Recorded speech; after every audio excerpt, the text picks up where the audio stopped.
Good evening, everyone. I'd like to welcome you to our July 14th Commission meeting. And at this time, would you stand for the Pledge of Allegiance and also 10 seconds of silence for those who have lost their life to the pandemic.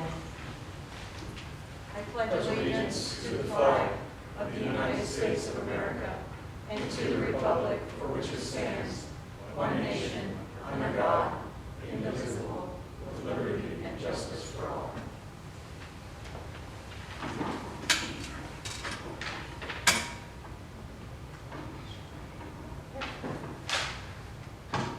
Thank you. You may be seated. Dan, would you please call the roll?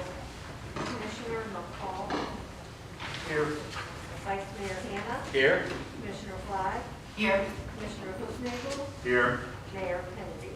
Here, thank you. At this time, we are going to have our agenda item number 1, which is the report of the Pinellas County Sheriff's Department. You'd like, That's the written report.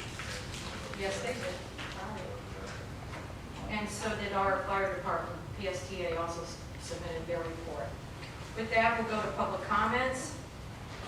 We have a 3-minute time limit. Any member of the audience may come forward, give his or her name, address, and state any comment or concern that he or she may have regarding any matter over which the City Commission has control, excluding agenda items. All statements made to the City Commission shall be made to the City Commission as a whole, not directed to any individual City Commission member, and no personnel or slanderous remarks shall be permitted. No speaker shall be interrupted, and no debate shall take place between the speaker and the City Commission. With that, hi, Kelly. Good evening. My name is Kelly Sisrick, and I live at 448 Harbor Drive South. And first, I want to thank our city manager and the staff for doing a great job administering the city's fireworks ordinance this year. No major injuries or houses burned down that I've heard of, and I consider that a success since there were no public displays available for people to watch this year. Second, I want to speak to Resolution 2020-07 that's on the consent agenda tonight. That resolution relates to how our city conducts online or telephone meetings during the COVID-19 emergency period as established by the governor's executive orders. I would like to be able to hear our commissioners and members of the public weigh in on this policy, and it would have been preferable to have this resolution on the agenda proper and not buried in the consent agenda tonight. I think the city is headed in the right direction with this resolution and in its approach to virtual meetings by allowing the public to be able to phone in their public comments.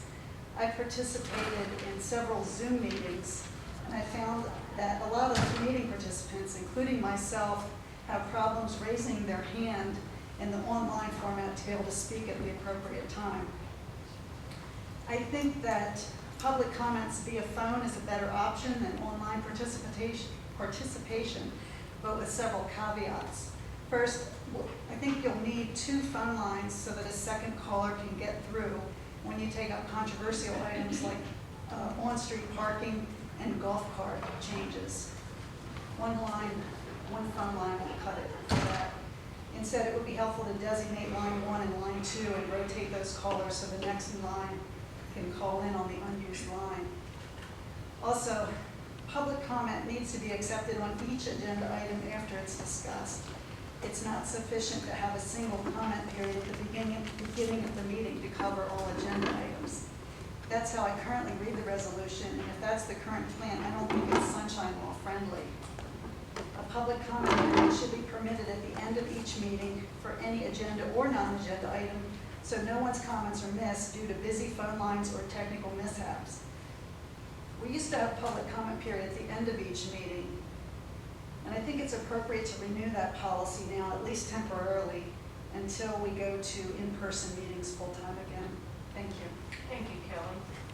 Is there anyone else who'd like to come forward at this time? Hi, Phil. Please state your name and address. Phil Roble, 112 13th Avenue.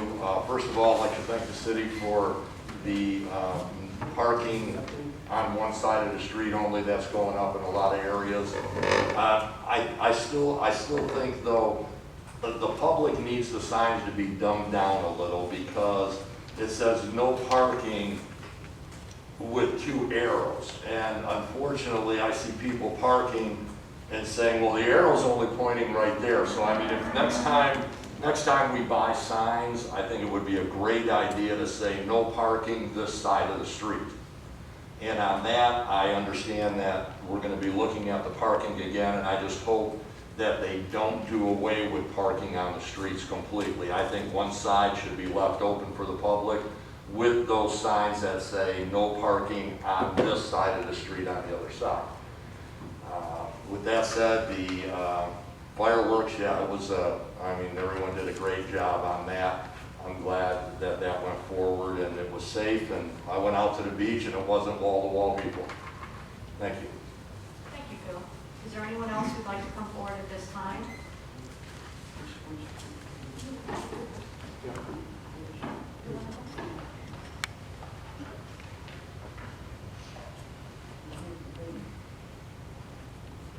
Good evening, I'm Stan McFarland, I live at 212 20th, been a resident for 19 years, and I got a call from some good friends and neighbors that are here tonight also, and we're all in favor of the appropriate use of our properties for rental purposes and so on, but I think so many of us feel that this Airbnb thing is just absolutely out of hand. And I know that my friends will comment when they speak tonight, but there's a fellow that recently bought a duplex down on First and 24th, and he's without permits, or he's gone ahead and converting it to a quad and going to turn it into Airbnb. I guess my friends say that the fire department, somebody challenged him on it, but that's just one example. I know that we live at 212 20th at the corner of 20th and 2nd, and in just the last 2 or 3 years, why I can count at least 6 properties that have gone from either annual rentals to the Airbnb concept. And I don't know if the commission, I know the commission's aware of the concerns on that, and because it's not just the fact that there's so much property being converted to that kind of use, but it's the fact that those folks, they pay big money to rent the properties, which is good for the owners, but in exchange for that, they think that they can put an awful lot of people in a 2-bedroom. They'll put 10 people in a 2-bedroom, and then they'll be up all night partying and playing loud music. There's one just behind us on Bay Boulevard, and she bought that and turned it into a duplex and put in a pool, and it's I don't mean it's outrageous, but it's just there, and it's just a different climate with people there, different people there all the time, and partying during the day and night. And then she also bought the one. She also bought the one at 21st and Bay Boulevard on the north side, and she did the same thing there. She turned that into that used to be a duplex for annual rentals, and was just a nice, nice arrangement. But now she's got four of them, and all Airbnbs. And so I just wish that the commission. I know you're studying. I've been on the periphery of hearing what's going on. I know you're concerned about it, but I do think that we've got to hang on to the character of the city. The annual rentals are, that's a normal part of it, but the seasonal, 2 and 3 days or wild weekends we've got to be careful of that. So thank you very much for that. Thank you.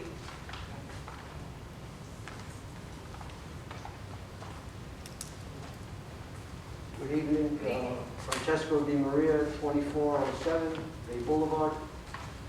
I also just want to touch base with the gentleman that just spoke. I understand that we've done away with building department inspections or division of buildings or inspections. With that, I understand, I noticed much more construction going on like weekends and quietness. I believe that people are aware of that they turned over to Pinellas County, going to do inspections, and I think they're taking that for granted that they can get away with turning a duplex into a quad. I mean, the building he's talking about is the storage areas under the carport.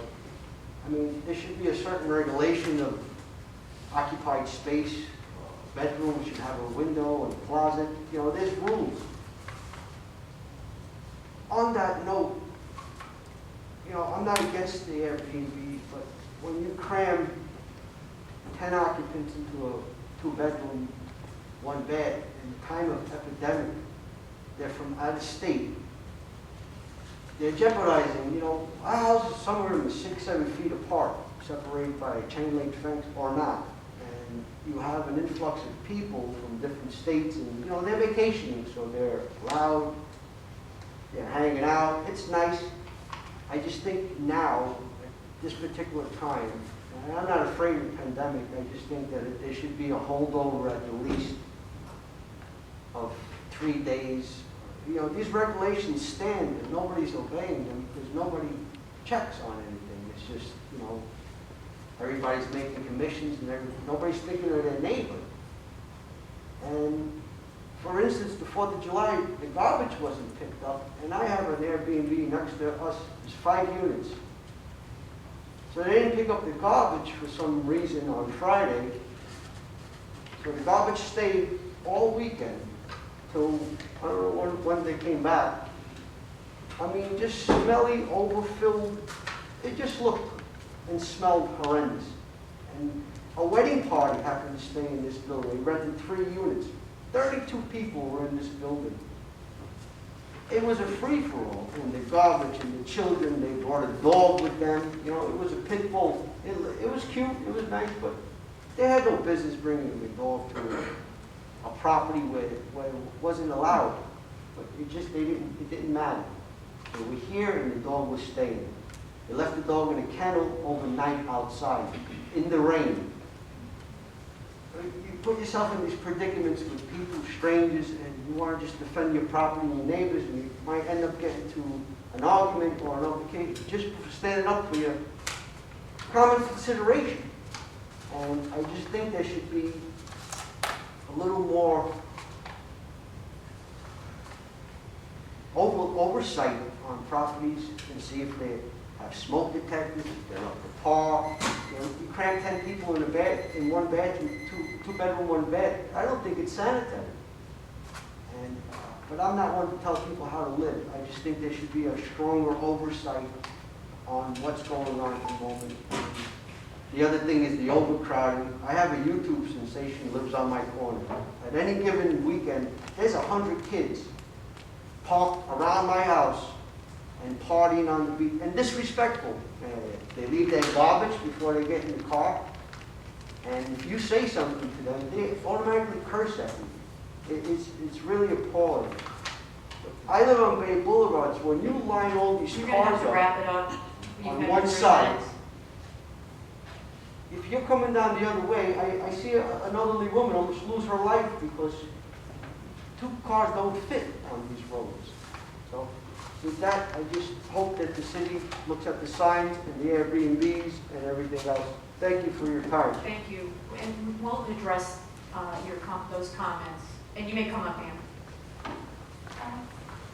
I just want to continue. My name is Maria Lozinski. I live at 2401 First Street in Indian Rocks. I just want to continue a little bit about those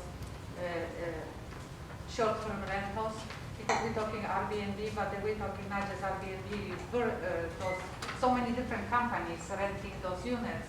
And even now, if you will drive on First Street and 23rd, and you will see the duplex, which is, I call duplex, this is not duplex because it's 1 people live in the bottom, 1 in the top. They got 11 or 12 cars parking on the grass, inside, outside, and catering, and of course, big party. and those units. And that goes not just today, that goes every weekend. And like was said, people changing, not like give them a little space to clean up those units, make it prepare for the other people. People leaving in the morning, afternoon, you got next people. And that is every weekend like this. And the garbage Friday was not picked up. For sure, everybody who drove, even, code enforcement or whatever, they see garbage everywhere. If you don't have enough space in a can, what he was giving to us, such a beautiful can to put the garbage in cover nicely, to keep them nice and safe, order more. I'm not talking about the city. They should order more, pay for it, and make the neighborhood look nice, because those people who are renting, they don't care. They throw it everywhere. The owner, they don't care, because people next door, they complain to him. The answer is, call the police. If you don't like it, call the police. I don't think this is the answer for the police to handle those kind of things. This is the owners. They should be responsible. They should be punished with the tickets or anything, I don't know, some fees, because this is their house. And we have to care about the neighborhood. And this is one concern about the garbage. Second concern is same like we're talking about. When you even look at those Airbnb and you know those neighbors and how many they got bedrooms and bathrooms, and they got 10 people. One bedroom, 10 people. Would you tell me if somebody need to go to the bathroom same time, where they go? Of course, you see them outside, peeing all over. If not that fence, they go to neighbor fence and pee. It doesn't go this way. We have to just do something to make sure that neighborhood was always beautiful. We are for 20 years here, and now everything goes to the ditch.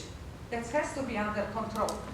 And I got about the lights, which is on the 24 and 1st, which is, you can see the lights, is covered with a tree.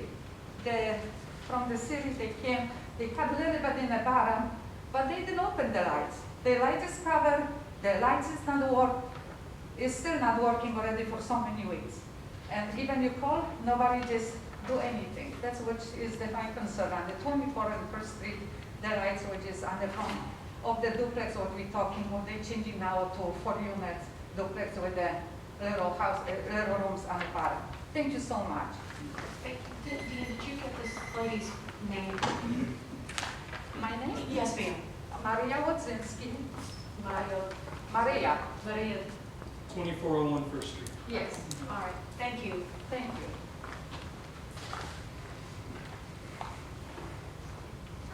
Yeah, I'm Richard Kozinski, 2401 First Street.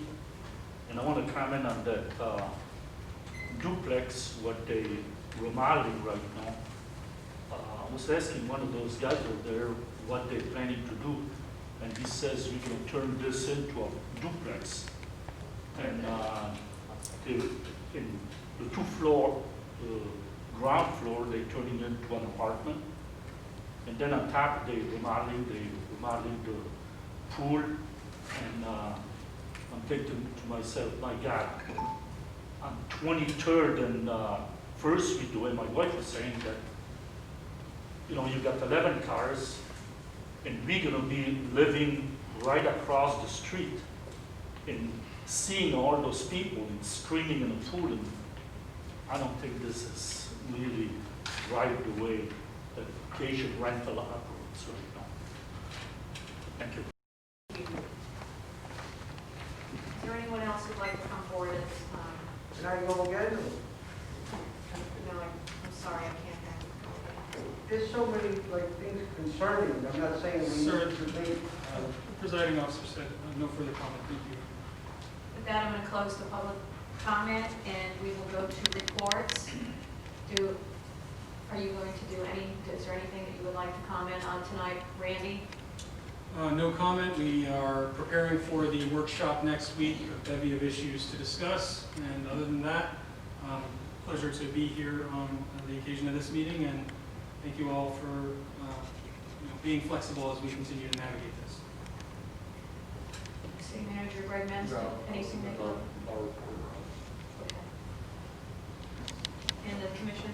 Yes. I mean, I do think someone should address some of the issues that were brought up, so if you don't feel comfortable, I'd be happy to use my time to address.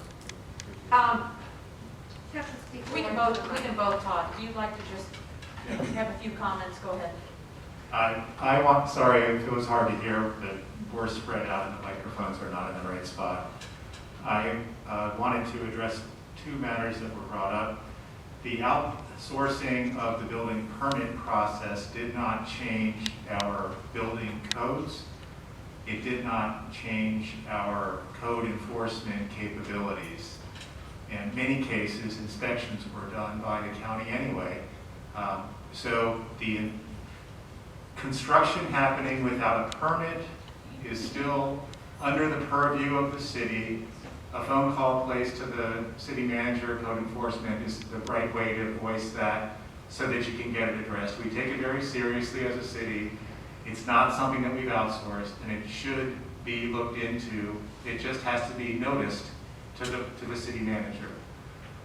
We can't go back and forth, but please let me state.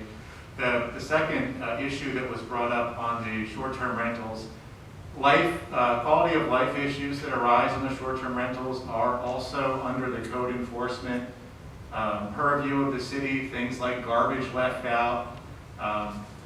If there's a violation of a noise ordinance, they should call the sheriff. Unfortunately, that's who enforces our noise ordinances, just like if it was a bar playing their music too loud. We as a city do not have the ability to regulate short-term rentals. The state has taken that capability away from us, not just Indian Rocks Beach, but all cities. So I understand, and I think we all empathize with what you're saying. In fact, our lifestyles are also being impacted by these short-term rentals, but as a city, as a municipality, we do not have the legal authority to do anything besides enforce our garbage codes, our noise ordinances, and in the future, hopefully, our parking ordinances. And when it comes to certain ordinances, we do use the sheriff's office to enforce those, especially during weekends and off hours. Thank you.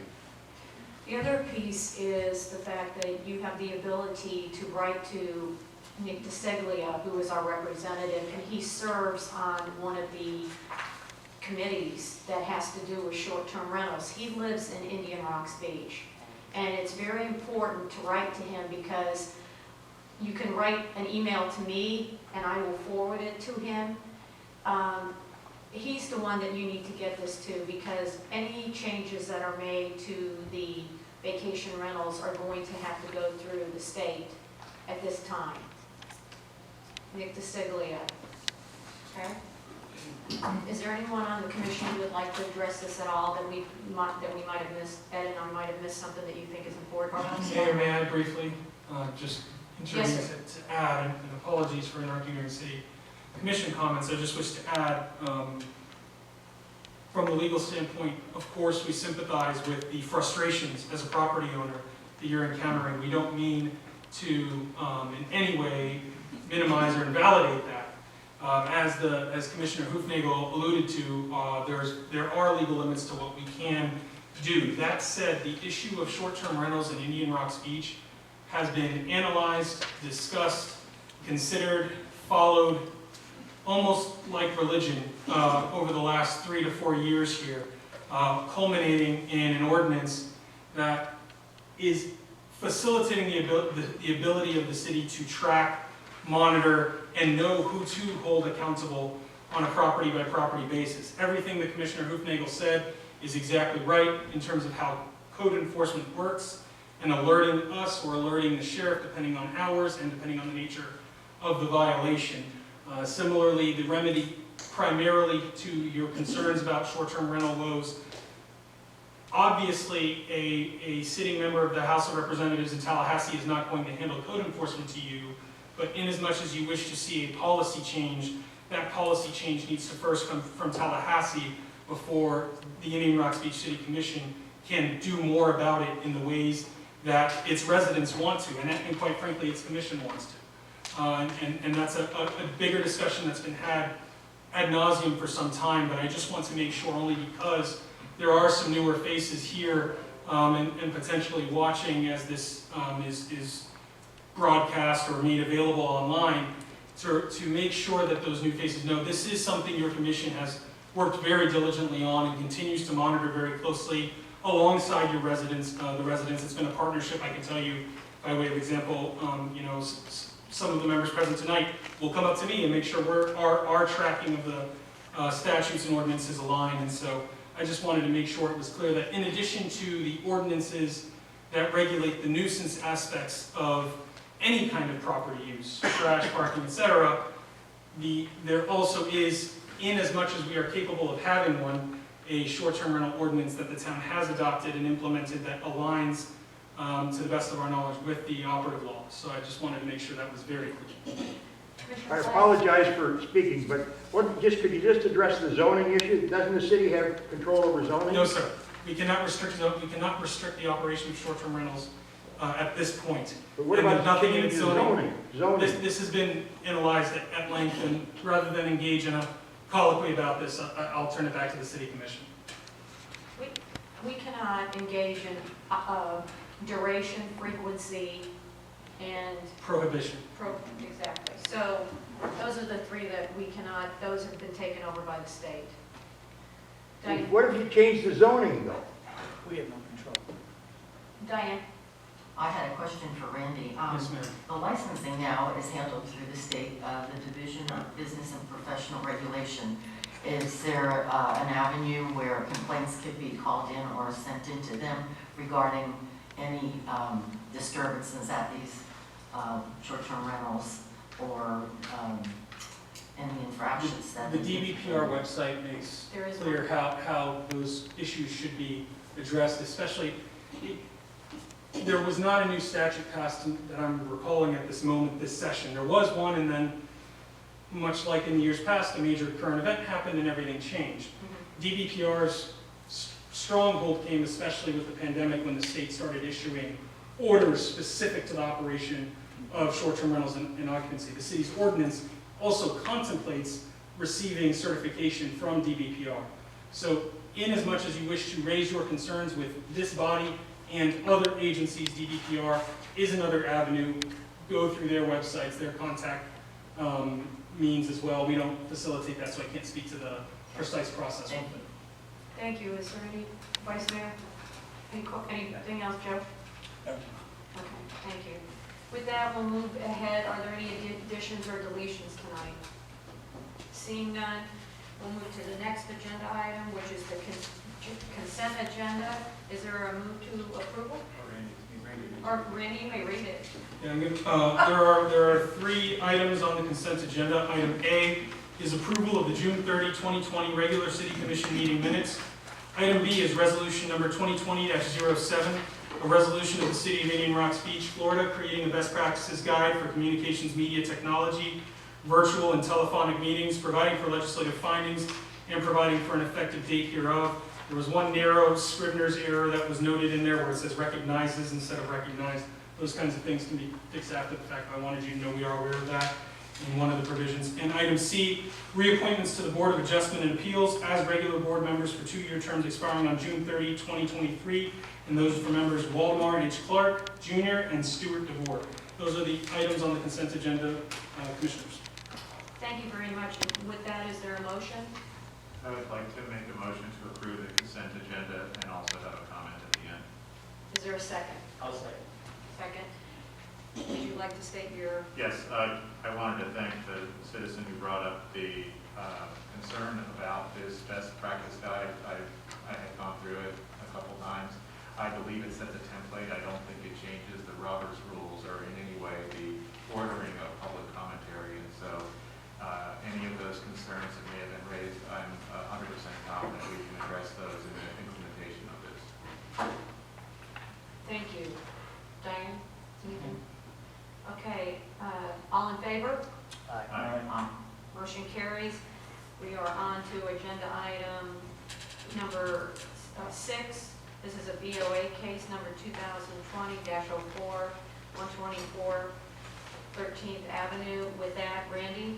Yes, this is considering a variance request of 17.5 feet into the required 25-foot front setback, resulting in a total front yard of 7.5 feet to allow for a new pool on the property located at 124 13th Avenue, Indian Rocks Beach, Florida, and legally described as Indian Beach Re-Revised First Edition, Block 78, Lot 11, and south half vacated alley adjacent north parcel number 013014420480780110.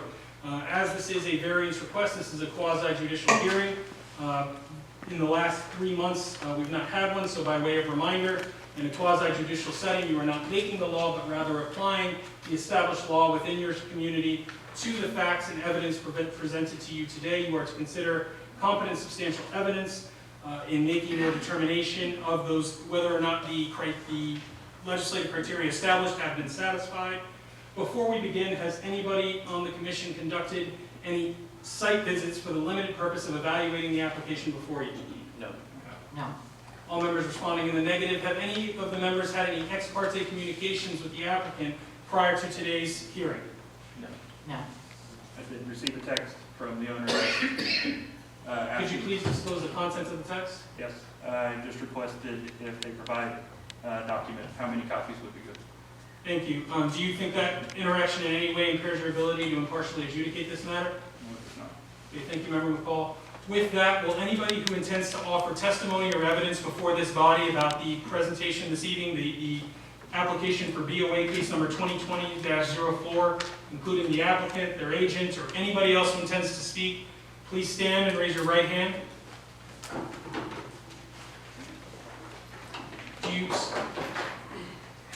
Do you swear or affirm the testimony you are going to give is the truth, the whole truth, and nothing but the truth? Yes. Thank you very much. With that, staff can begin its presentation. Greg? Thank you. Sitting in for Eddie tonight.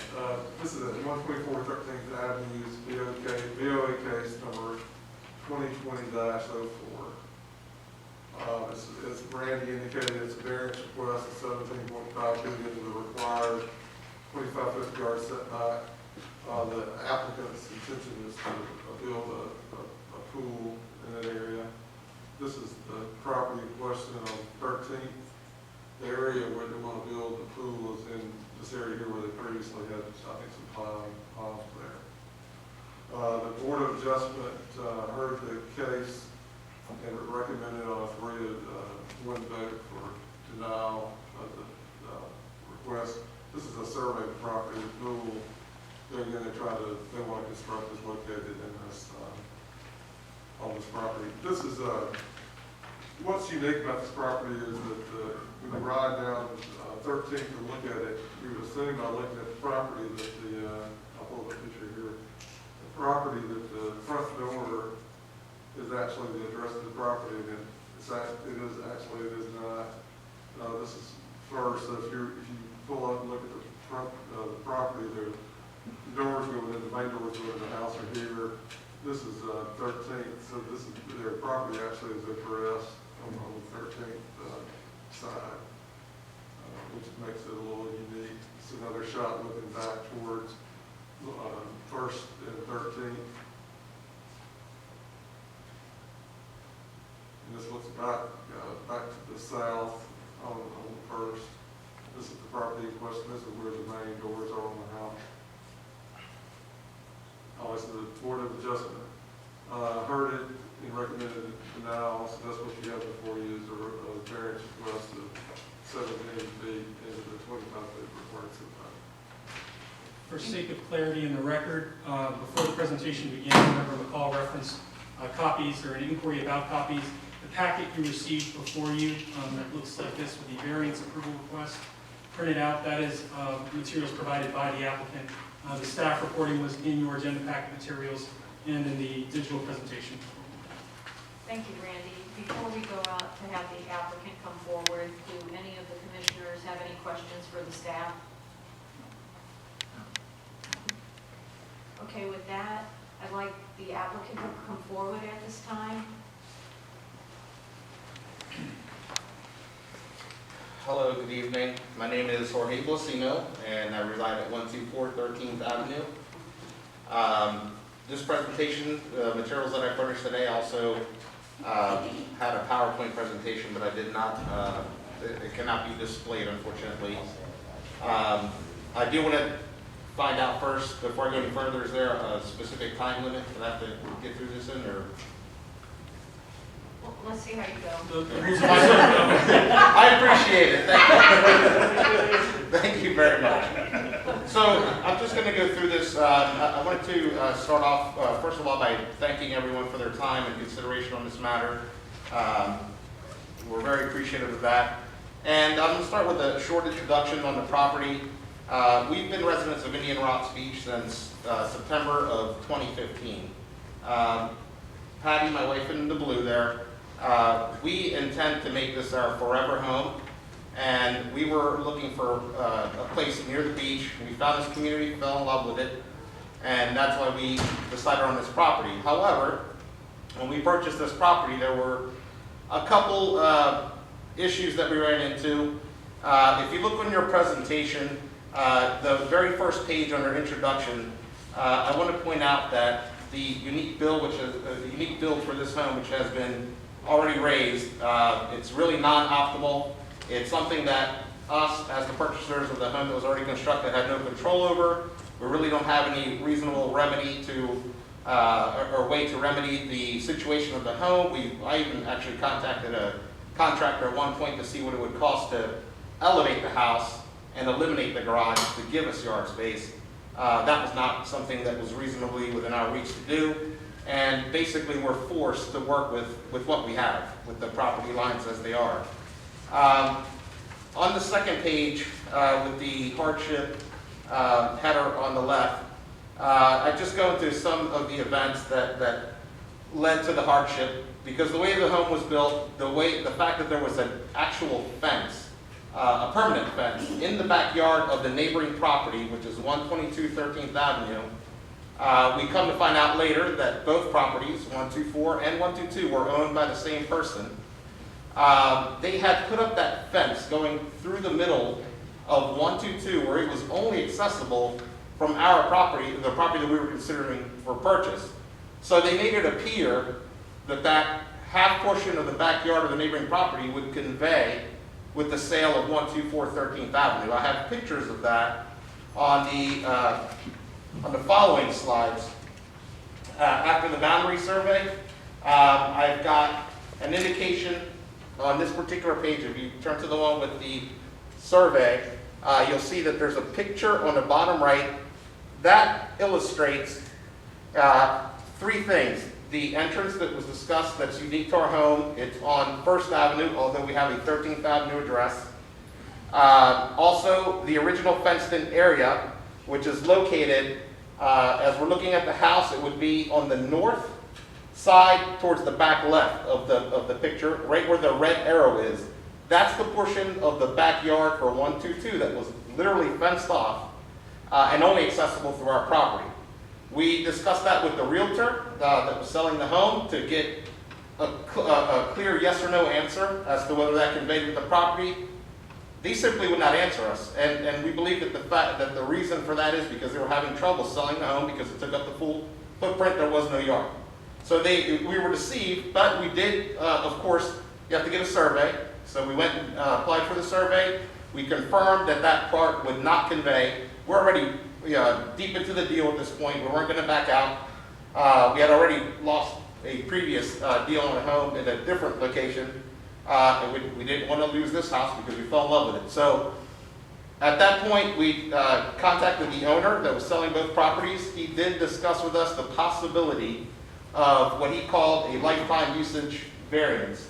So what he meant to say was that for some type of arrangement, legal and monetary, presumably, that we would be able to use the back portion of the yard for 122 13th Avenue for as long as we live in the house. We do intend to live there for the rest of our lives. And we don't rent, or we're not going to turn into an Airbnb or anything crazy. We love the community, like I said. So once we completed the sale of the property, that offer for that lifetime usage variance was rescinded, basically. He thought he would have trouble selling the other property with half a yard. Additionally, it probably wasn't legal to split a parcel. I believe that we reached out to the city to inquire about that. And we found out that that wasn't even possible, so that was another deception. That basically left us with no reasonable place to put a pool. This was our dream home. That's specifically why we bought it. We wanted to have a house with a pool near the beach.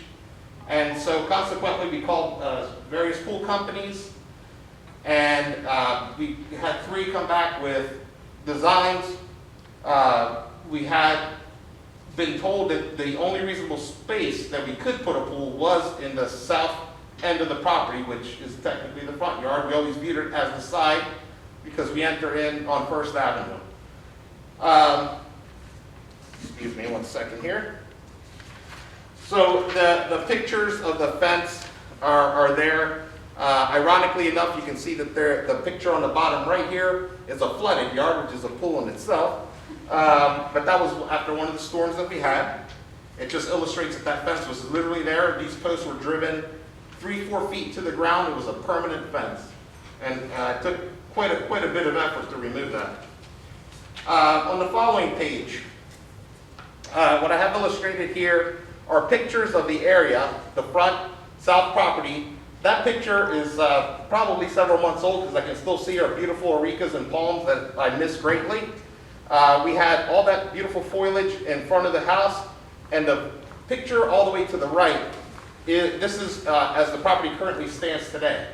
The reason this stands that way is because if you look at the next page, you'll see that we submitted a request to the City of Indian Rocks, this document here, which I also have on the following page if you want to see the copy of that approval.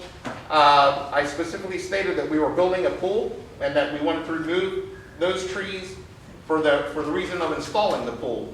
So basically, we also completed a trench, which is very expensive to move the electrical to be in compliance with how far the electrical had to be from the edge of the water.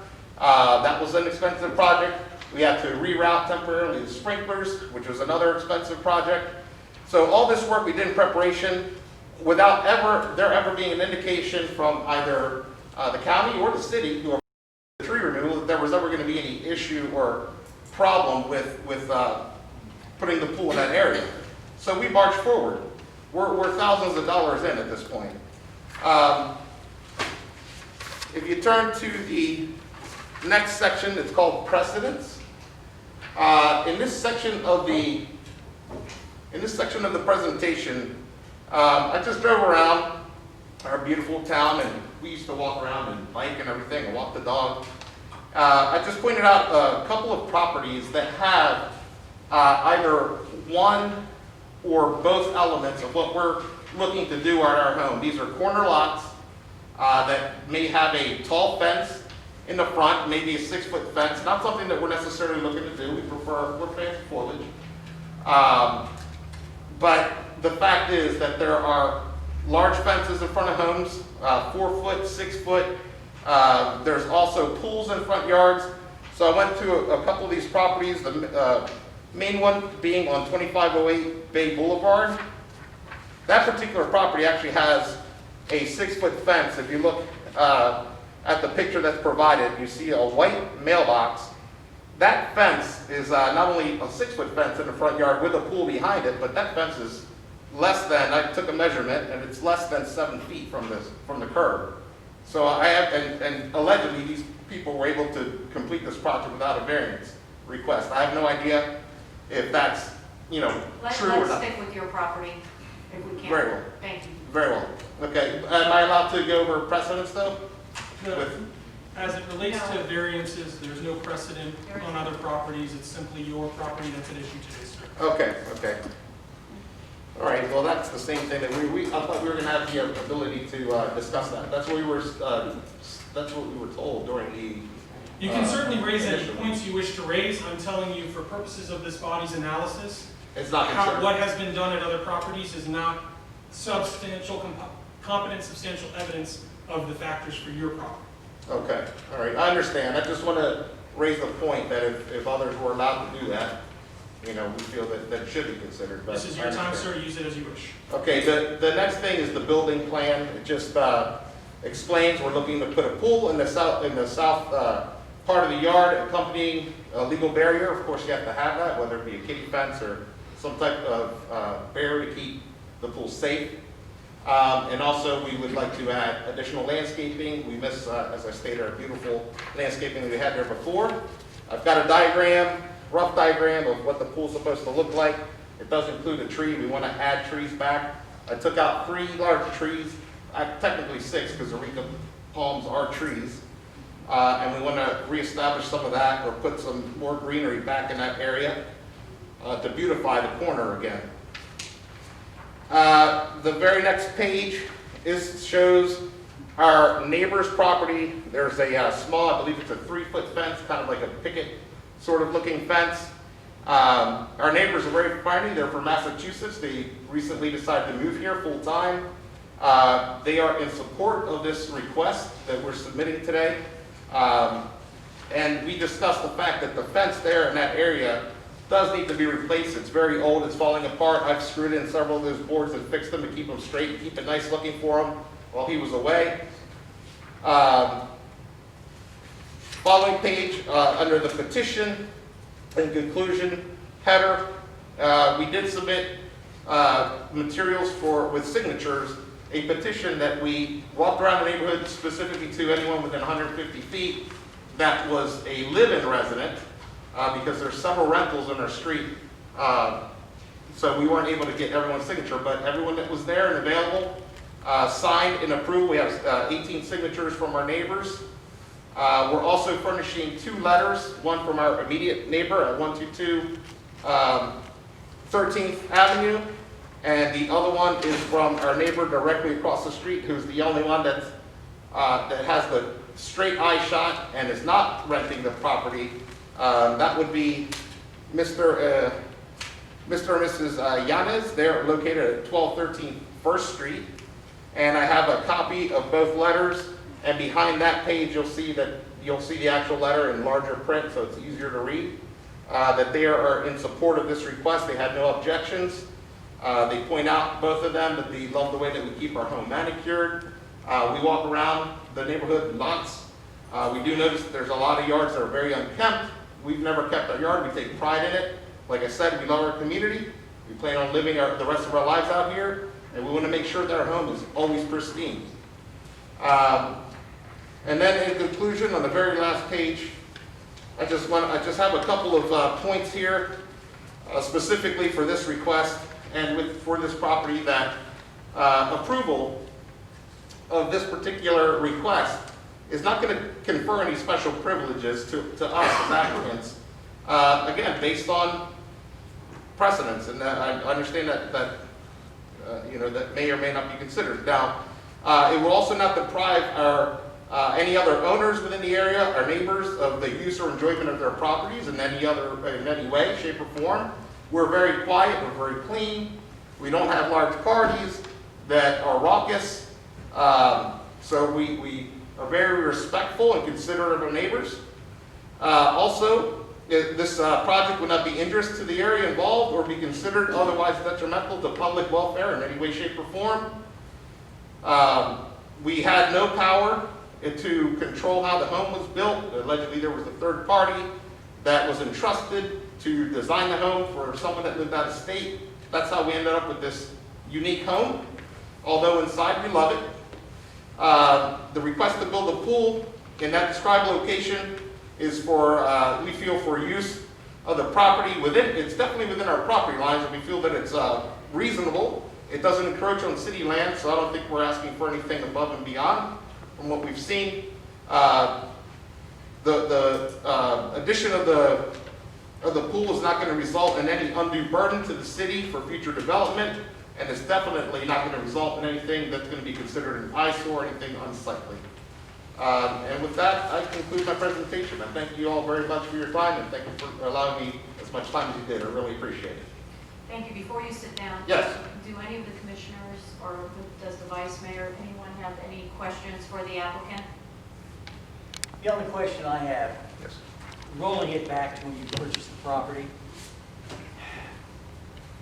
it seems to me that if that land was supposed to convey, that should have been probably part of your complete real estate deal and recorded and so forth, because what you had was a verbal that probably had no teeth in it.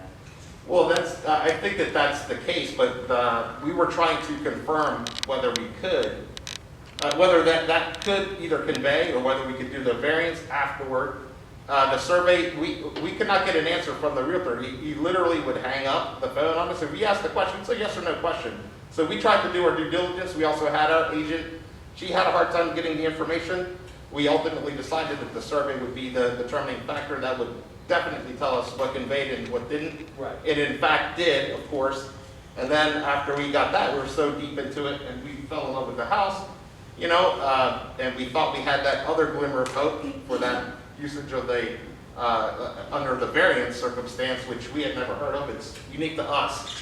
And that turned out to also be false or retracted from us. Thank you. Sure. Joe, any questions for the applicant? Not at this time. No? Greg, is At there this time, any, we'd open it up to, Well, oh, is- sorry, is questions, Greg- apologies. anything that you want to, okay. At this time, I'm going to have you sit down for a few minutes. Thank you very much. And I'd like to know if any, we're going to open the public comment, and if anyone would like to come forward at this time to make a comment on this variance, please come forward. You have 3 minutes.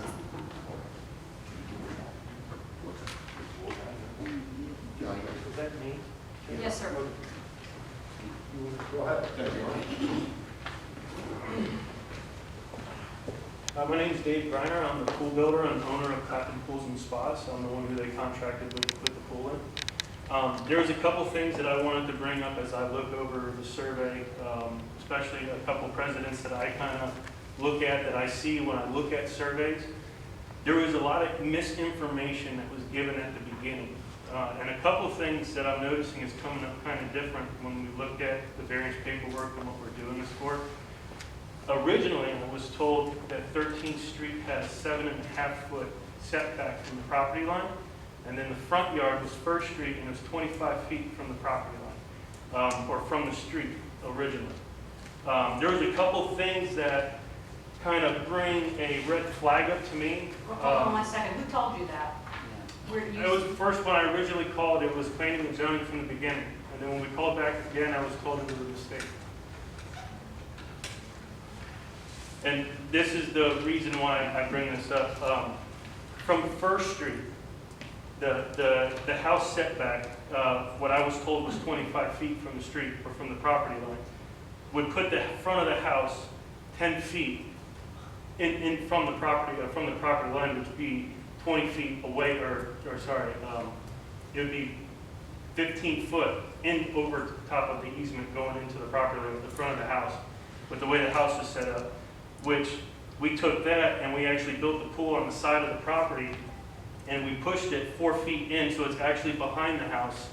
But at the time they were considering that the front, and then it turned around that 13th Street was the front, and that we were going up 2 front setback properties, which throws my red flag up, is because if you measure from where the front of the house is to the street, is exactly 25 feet, which is typical when you go to any other municipality.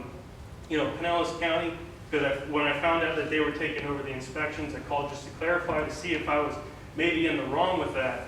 And they typically measure that setback from the street and not the property line in the front, because most houses don't have that property all the way to the front. It's typically 5 foot back when you bring up other surveys in other areas. Which is why we set the pool up to be in this spot behind the house. But then when we turned it in, we were told that it was 25 feet from the actual, from 13th Street or from First Street, from the property line. Was 25 feet from that, which pushes it all the way to the back side of the house. But then that's the part that is kind of confusing, is because we were considering that a front yard, which the house would have to be built 25 feet away, as it is on 13th. If you look on 13th from the property line, the house is exactly built 25 feet away. But this is also First Street, which is also considered the front yard setback as well, too. Which is the part that's confusing, because typically, I could bring up 100 different surveys. All property setbacks in most areas are 25 foot from the street, and the property line sits either 5 foot or 10 foot in, all the way around the adjacent property. Which is where it brings my red flag up to where I understand where their precedence is about where they're putting the pool. It's the side yard that's considered the front because it's double-sided, which would be, my question is, why wouldn't they follow those guidelines for the front side of the house and the front side of the house when it was built, which is why there's nowhere else to put the pool on the property, this is the best spot. And there was a couple things that I wanted to bring up as well too, because I know you guys are very big with cleanliness. I've built a lot of pools in your area. I've done them for other companies and I've done them for my own. One of the things that I'm going to do to make sure that everything goes smooth, my traditional build time, I always ask for 8 to 10 weeks. I'm trying to get it done within 6 to 8 weeks. One of the main things I want to make sure you guys know that I will do is, now that we have everything away, all the trees are gone, we'll put up a yellow safety fence or orange safety fence all the way around to keep all the construction intact into the yard. Also make sure we do daily sweeps of the street every day after we're done with construction. There won't be construction every day, but there will be, every week there'd be a crew coming in. We come in and do our stuff. I come in and check out the work. I have a cleaning crew that comes in after all of my crews are done, just to make sure that the street and everything is good for people to drive through. Typically, we don't bring it. We need to wrap it up. Okay, I'm sorry. Okay. That's So okay. typically, we're going to try to keep it very clean. And in the last meeting, there was a safety concern that brought up, which me and the homeowners had talked about doing. Instead of the 4.5-foot safety fence, what we want to do is do a baby gate all the way around the outside perimeter of the pavers, which would help. It's going to be much safer. And also, it's 42 inches tall, and it all will go with the guidelines of how a pool is supposed to be installed and follow all the safety requirements. Thank you. Thank you for your comment. Is there anyone else who'd like to come up at this time? Bill? Thank you. Hi. Hi, Phil Robo, 112 13th Avenue. Some of us were here when this house was built. Teddy Mims hired, no relationship, I imagine. Teddy Mims hired Angelo, who worked for a realty company, to build him the house. And I could remember after the house was built, because Teddy would come by and he'd always go fishing.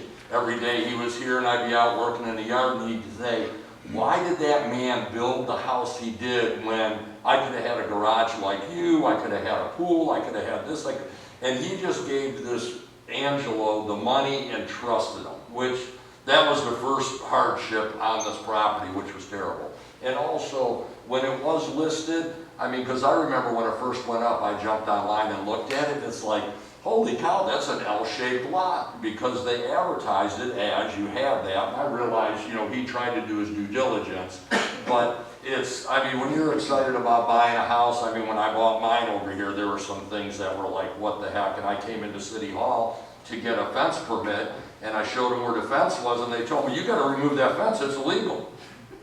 So I just bought the house. It's illegal, get that fence out of there. It's like, okay. So, but the hardship, they're great neighbors, they take care of their house greatly, it's nice that it's not an Airbnb, and also I have no problem with, I know that it'll just be the upkeep, it'll be beautiful. There is precedence, I think, by like the ones on Bay Boulevard and that, where those fences, the garbage is out front right on Bay Boulevard, and that's the front of their house. So if I think someone can have their garbage in front of their house on the road on Bay Boulevard with a 6-foot fence, he should be able to have a pool in his front yard. I don't think there's a problem with it at all. They're great neighbors. Thank you, Phil. Is there anyone else who'd like to come up at this time? Hi. Hello. Hi, my name's Alex Dorman. I'm at 126 11th Ave, so I'm right down the street from Patty and Jorge. And I would just like to voice that I think the pools in this area are gorgeous. They really do help to beautify the area. They make it that vacation feel and just that tropical feel, and with their plans to really build up kind of a little bit of foliage around it, I think it'll look beautiful. And additionally, just monetarily, not to bring this up, but that'll also increase the tax value of the house as well, right, the property. And so I think that's also a consideration to increase the property values in Indian Rocks Beach. Thank you very much. Anyone else who'd like to come up at this time? Okay, Jorge, do you want to come up? Staff gets Staff, anything We're else? good. Okay, Jorge, do you want one last comment? Thank you very much. Did you miss anything that you wanted to? Yeah, I just wanted to say that Alex actually just reminded me of this.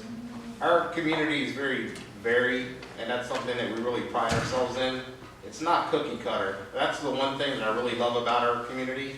As I walk around or bike around, I can see that there's such a variety of homes. We have everything from, you know, your small houses you can probably touch the ceiling in, all the way up to these beautiful multi-million-dollar homes. Everyone is unique. Nothing's the same, and I think that what we're asking to do is going to add to that charm that we have here in Indian Rocks, and that we all probably pride ourselves in. There's no other community like Indian Rocks, and you know, I think that this would definitely add to our beautiful community. Thank you very much. Thank you. I'm going to close the public comment at this time, and I am looking for a motion.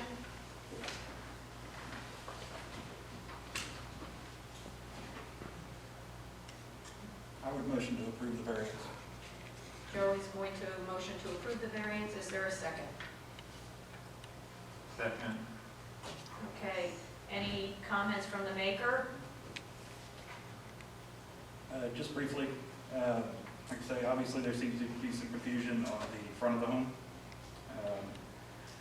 And obviously beautifying our town. Joe, you're going to have to speak more into the mic. Sorry. Say, There you go. normally that's not a problem. So basically, seems to be some confusion, obviously, with the front of the home. And I really don't see any detrimental part about improving this property for our town. Thank you, Joe. Edward, would you like to add any comment? No, I did have a clarifying question because the font on the survey is not good. What is the setback on the legal I'd like to know that. front yard? It looks like 14 feet on this graphic, but in the text it says there's a 25-foot setback, but on this drawing, to me, it says 14.1 feet. Do we have a better quality of the survey?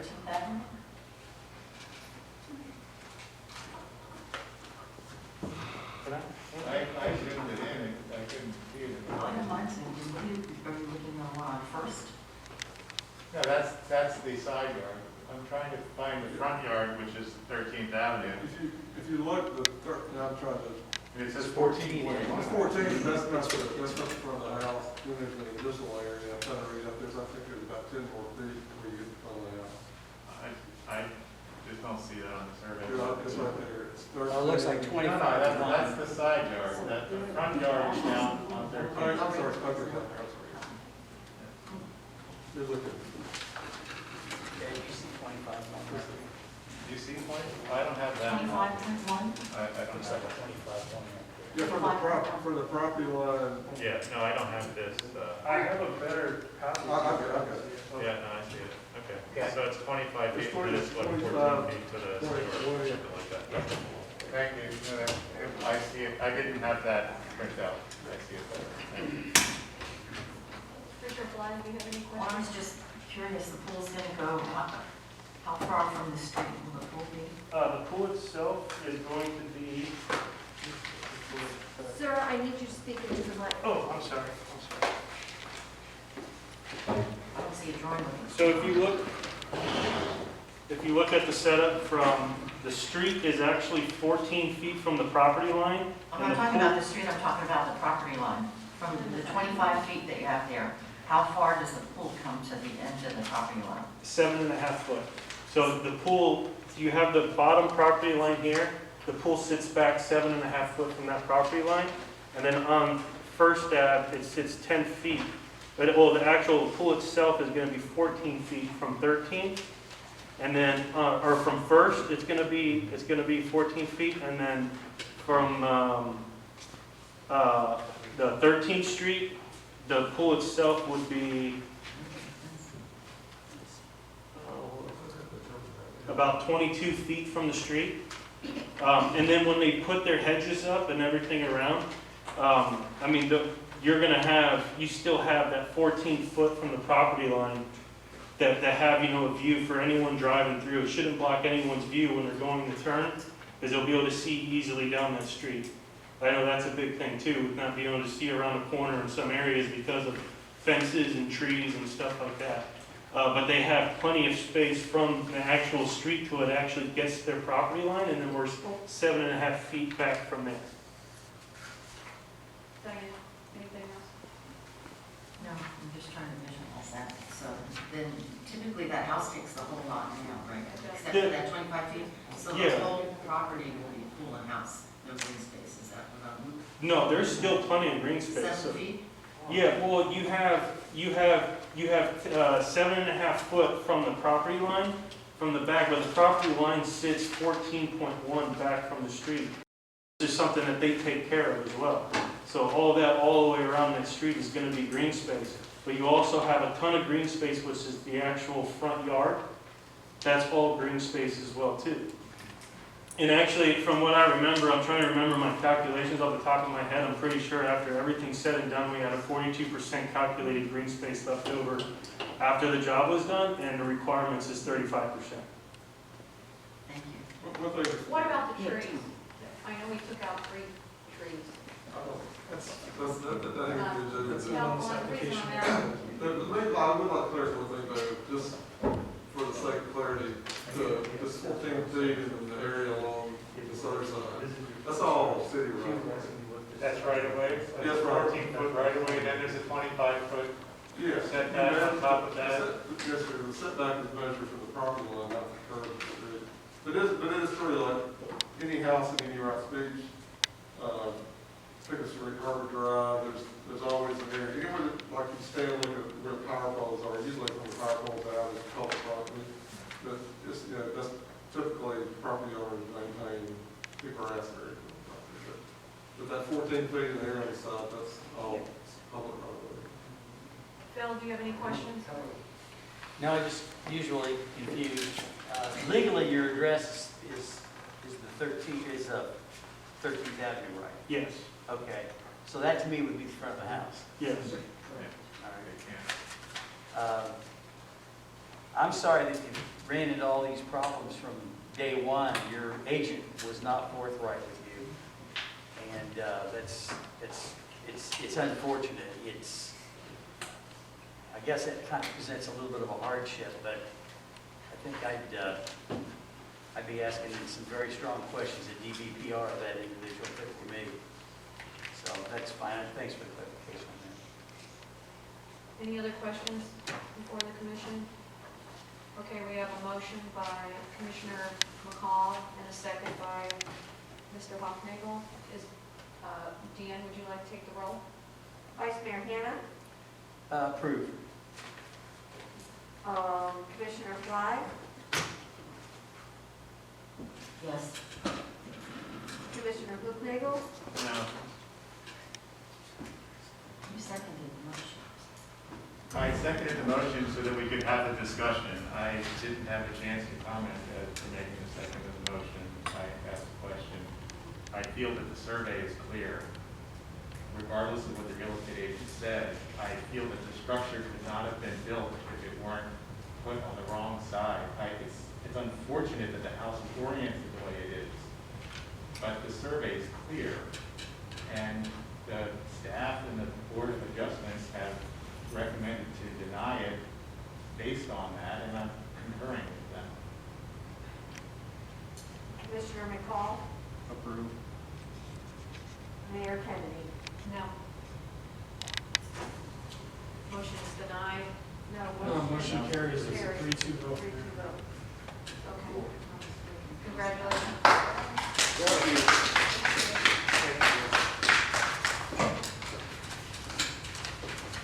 With that, we will move on to agenda item number 7, other legislative matters. Are there any to come before this board? If not, we'll go to agenda item, work session item. We have none. Agenda item, other business. Is there any to come before this board? And with that, I'll look for a motion for adjournment. Can I ask a quick question, what the work session is on July 23rd? The parking. There's a work session on the 23rd that will address multiple issues, including parking, temporary parking permits, golf carts, beach, abandoned property, and park hours. We'll send out. But there will be further notice on You're that. going to send out a postcard on that one? Yeah, we can address this. All right, thank you. Yeah, they'll have to send out a postcard at that time, and then we'll put out an agenda with a detailed list of what the topics are. it's just a work session, so Right. anything that the commission reaches consensus on, they would instruct Randy and I to draft an ordinance, which would mean there'll be there'll be two public hearings in order to do that. Right, right. So we'll put that out tomorrow. I just want to make sure enough people know about it. We will make sure that. Thank you. Thank you, and thank you for coming tonight. This meeting is adjourned. Okay, yes, second. Yeah. Motion to adjourn. Thank you. I'll motion to adjourn. Stand adjourned.